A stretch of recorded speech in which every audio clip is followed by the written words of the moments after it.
Hello and welcome to the channel. This is Steel City Knives. Right, we're going to be having a little walk around Sheffield. So this is basically my Sheffield trip.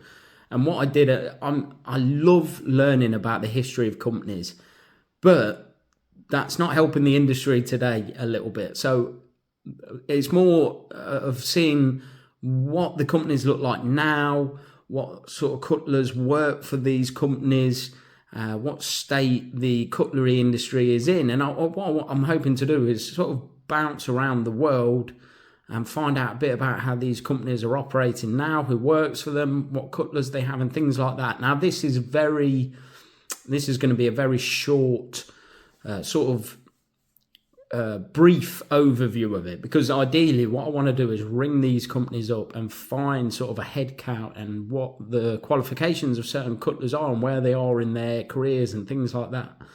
And I think it's important to us as collectors and people that enjoy these knives, and important for history and for carrying on the cutlers and the cutlery industry and keeping it alive.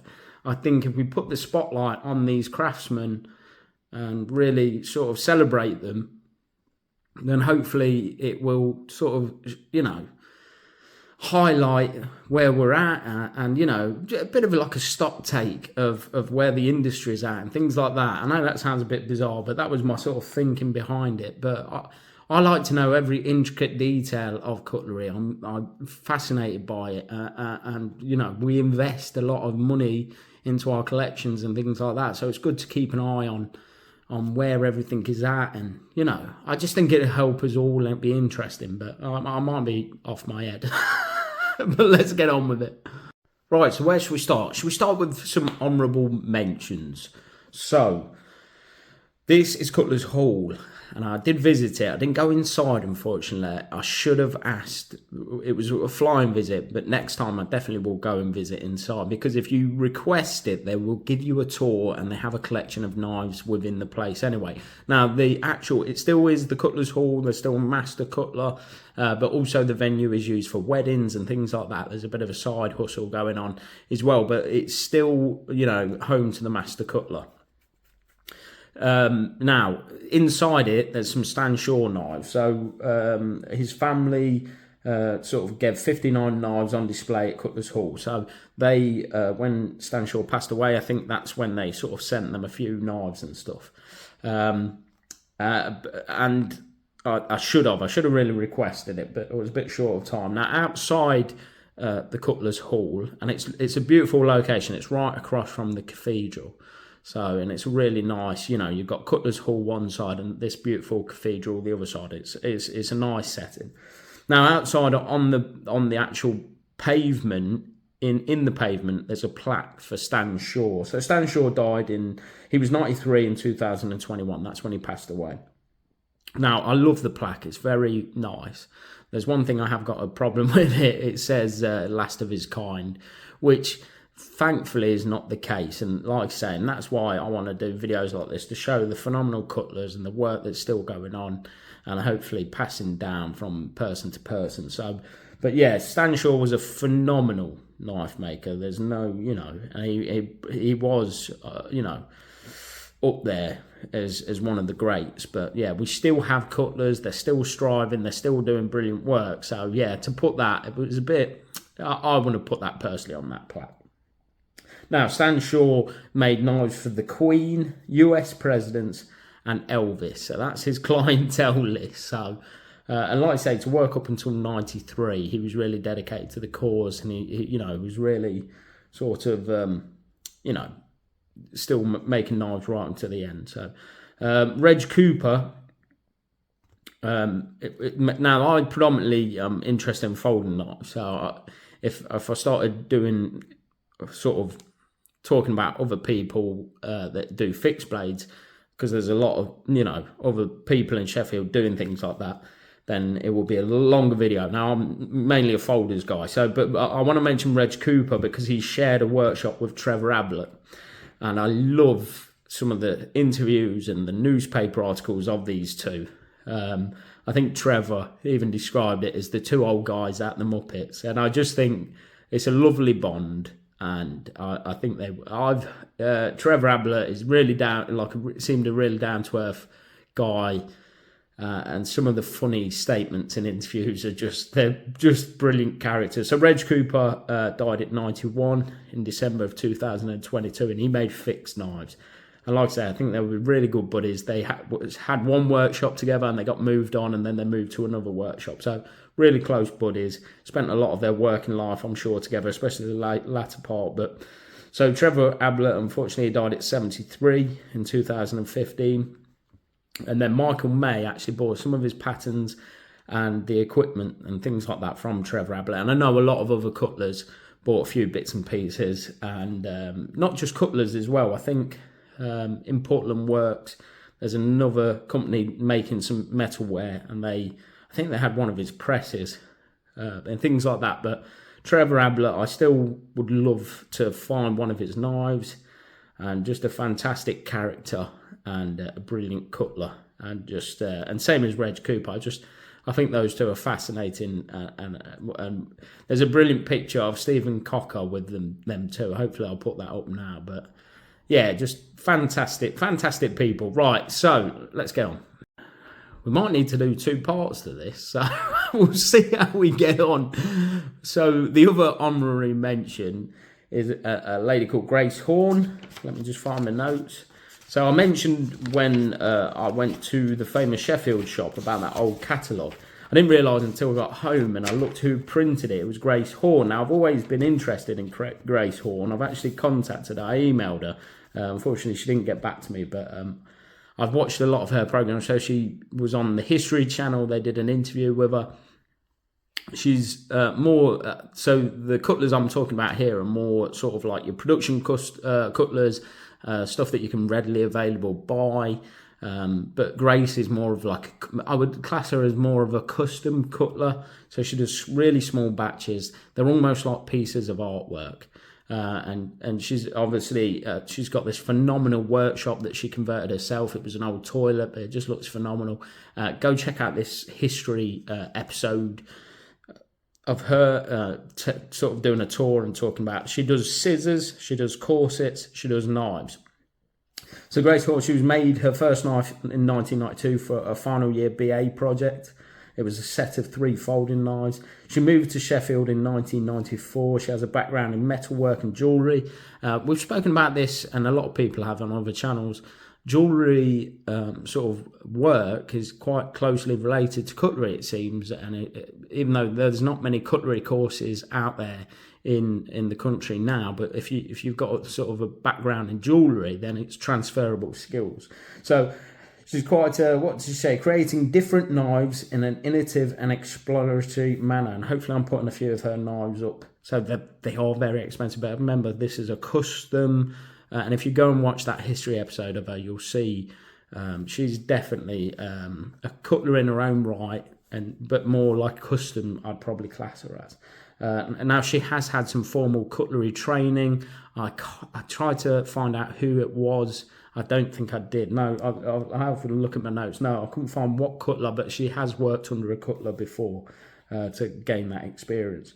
The old toilet that she renovated just looks phenomenal, and she's got a lot of old equipment that, you know, obviously I think she says in that episode that an old cutler could come from the past and feel at home in her workshop, and a lot of these cutlery businesses we're going to be talking to are exactly the same. They've got this really old equipment that and they struggle to find parts and bits for that.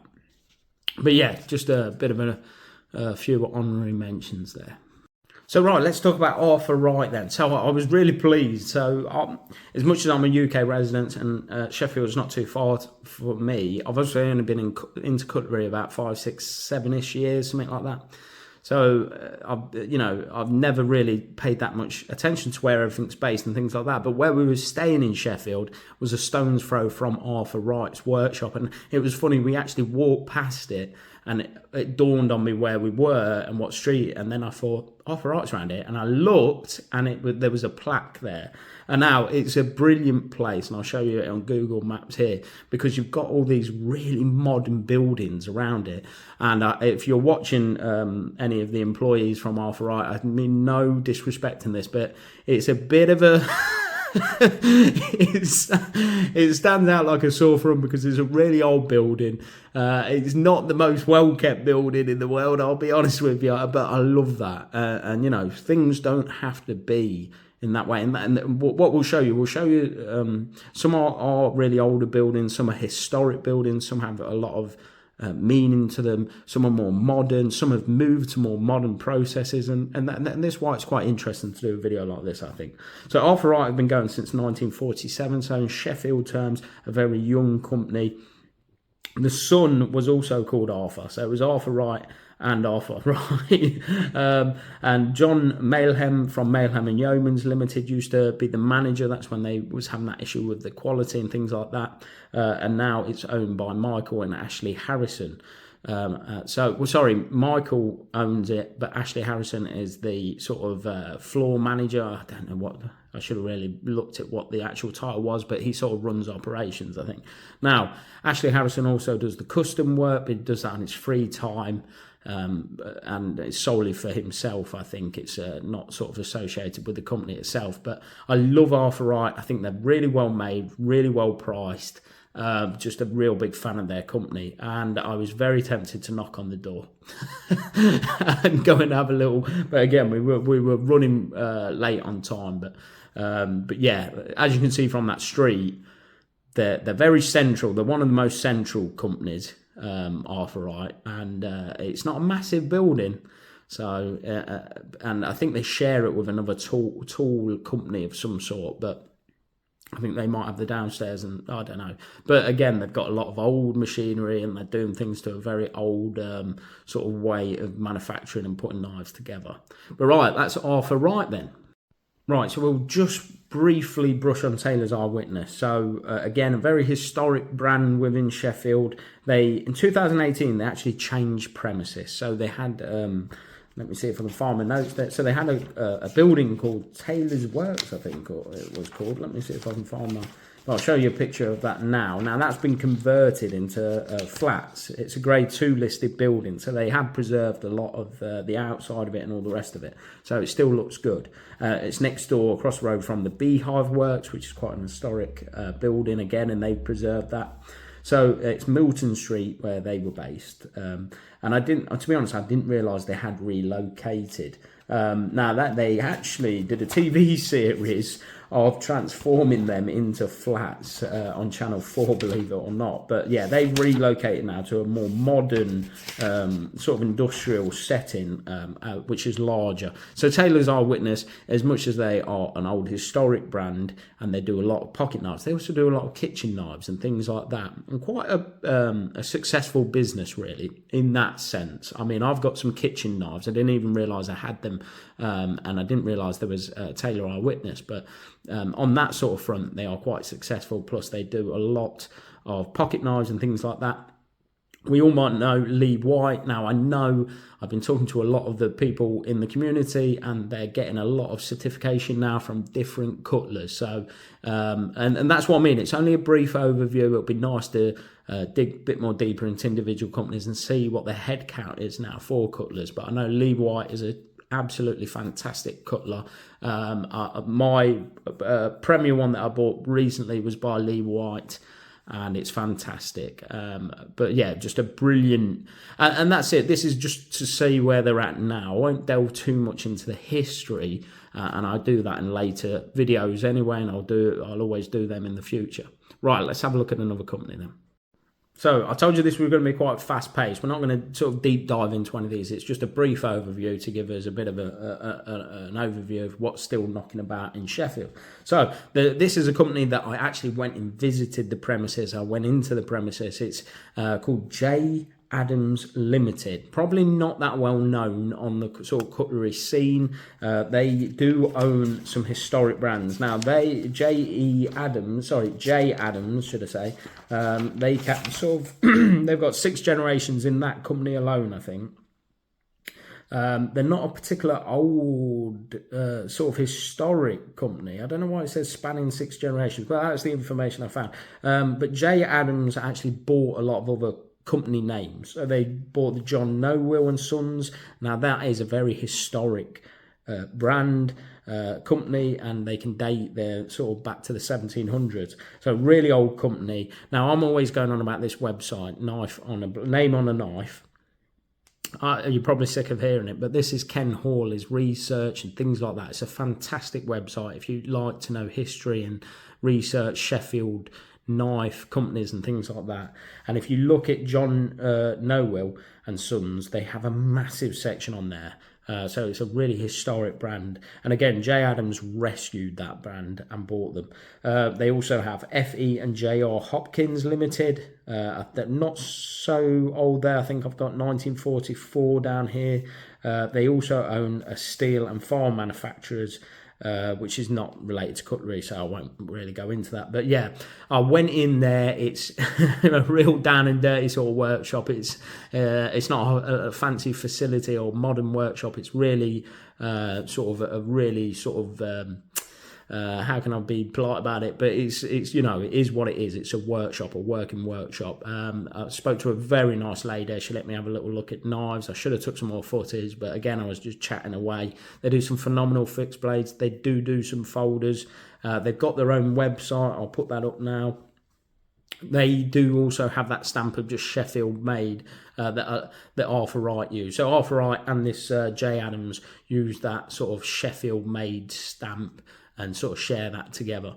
But yeah, so I don't know if there's any ties between the two or they help each other with orders of things. I'm not 100% certain, but I went into the building itself. It's got some really old equipment there. It's a really fantastic place and some brilliant cutlers that still reside there. So quite a bit of a hidden gem, really. And it's very central. It's up a big hill. My kids did complain, bless them, but we got there eventually and they were really accommodating. I just rang up and just wondered if they had any knives and where I could buy their knives, and they said, well, drop in. So I dropped in and spoke to this lovely lady. Yeah, so they, like I say, hopefully I'll put some of their knives up there. I kept seeing the John Nowill fixed blades, and I knew a lot of the cutlers didn't make it, and that led me down to the path to find out about them.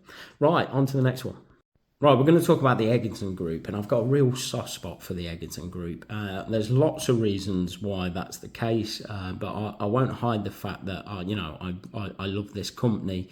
One of the reasons is it's got one of the most phenomenal stories within cutlery, really. So in the 70s and 80s, Sheffield Cutlery was on a massive decline. There was a lot of companies that were going to go bankrupt or get bought out and things like that. So Schrade owned George Wolstenholme briefly for a couple of years, and they made a Schrade Wolstenholme knives. I actually have a couple in the collection. I love Schrade and I love American cutlery anyway. But the Eggington company was actually a company that manufactured sharpening equipment, and then they bought these companies that were in decline and rescued them and kept them all within Sheffield. So the Eggington Group is like an umbrella company, and you have all these historic brands that fall within the Eggington Group. And those brands are Joseph Rogers, George Wolstenholme, William Rogers and Ibeson.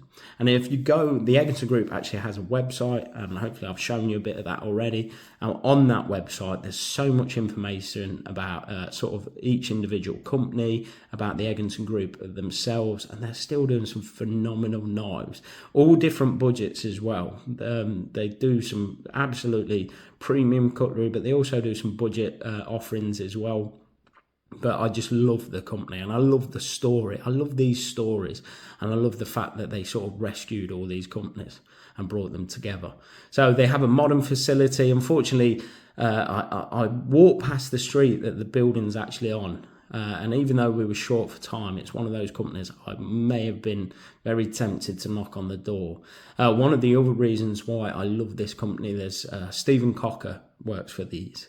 Now, Stephen Cocker is a real ambassador for history and cutlery history. He does talks at Kelham Island Museum. I think I've mentioned this before. He put a comment on one of my videos as well, which made my week. I'm not going to lie to you. But he has a workshop at his house that he does custom work as well. But just a real preserver of cutlery and history, and I've got the biggest amount of respect for Stephen Cocker.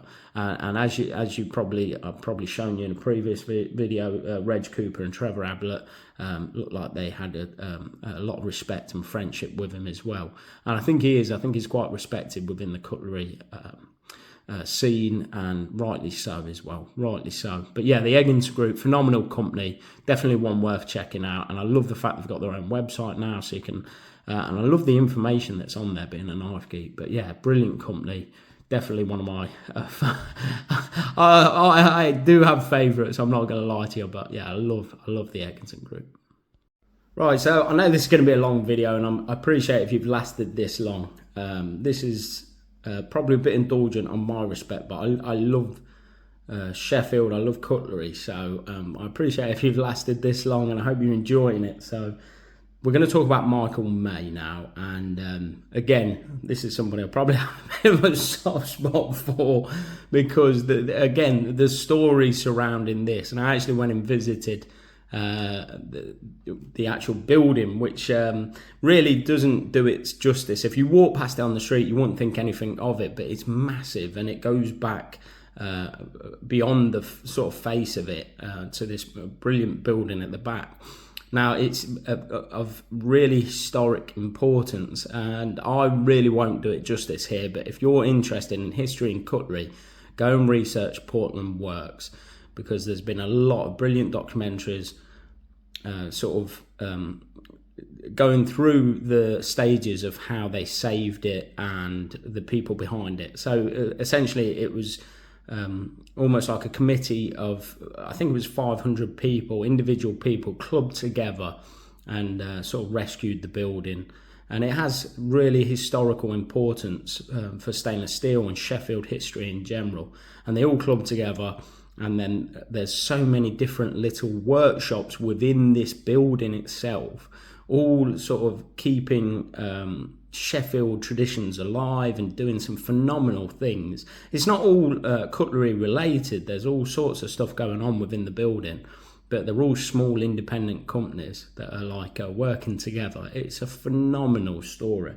But the actual building itself, Portland Works, is 145 years of heritage. It was commissioned in 1876 and completed by 1879. In 1914, Moseley became the first place to make stainless steel cutlery in collaboration between Henry Brearley and works manager Ernest Stewart.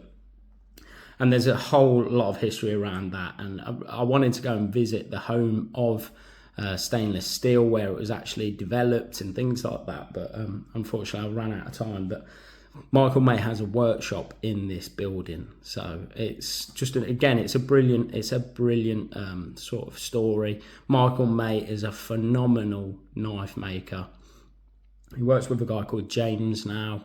He's taken James on, who again is a really good cutler in his own right. And they make phenomenal knives at a really good price point, I think, personally. I'm always really impressed by the prices in which they sell their handmade, done to a very, very traditional level, using very traditional and again, Michael May has got some phenomenal videos. I think he's got his own YouTube channel, and he just looks a dude on a personal level.